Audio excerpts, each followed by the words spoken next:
Nilinis it January 5.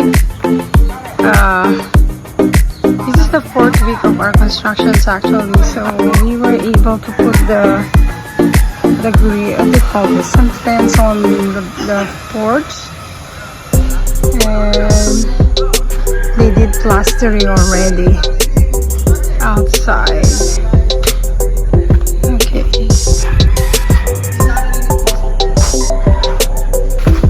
Yeah. So this was done today. Yep. So those were plastered already. Plastered. Good. All the way here.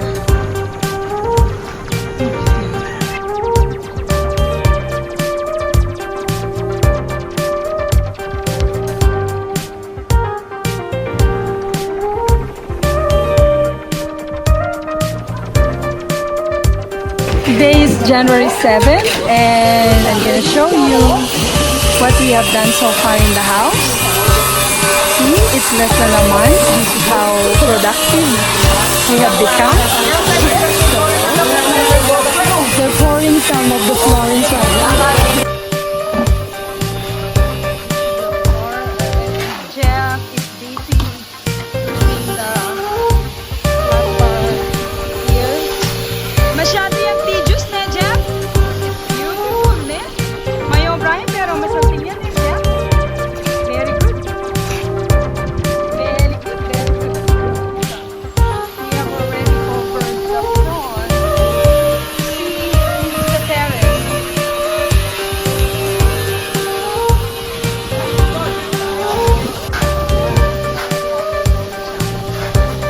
We are pouring concrete inside. Tama ba lang? Kunting na, katulad na ni Tatay Jomar.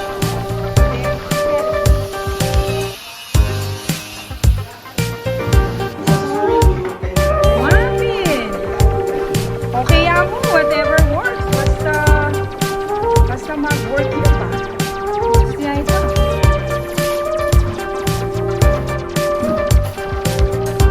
So, yan pa-flat niya mo nito. Ayan naman dali. So, i-flat niya mo kanyan, be. Opo. Ay! So, kaya tayo. Oh, hindi sino ba yan? Opo. Sinobraya po. Kaya pati kayo ikalat yan eh. Opo. So, dapat... Iba na pong kalangin na kanita, ita pong bala plancha. Tawag mo na mo yan na yun. Kutsara ya po, ita po arindela. Kaya tayo po arindela. Ay, saan pa ang flat eh? Opo. Baka po may langiya. O, di ba kaya ang flat eh? Dapat Ma-plancha po kanita. so there's another process. Opo. Kaya ba't Benny yung magkain na kung baka nanin? Well, opo. Iya pong level na siya. Kahit mano-mano, kahit talaga manual din. Opo. That's okay. So at least in thickness na, pantaya-pantaya pa just like it. Opo. Kaya nga po. Hindi kayo okay din eh. Opo. Nandun niya pa ako binasana din. Opo. Andun pong nga ba? Okay?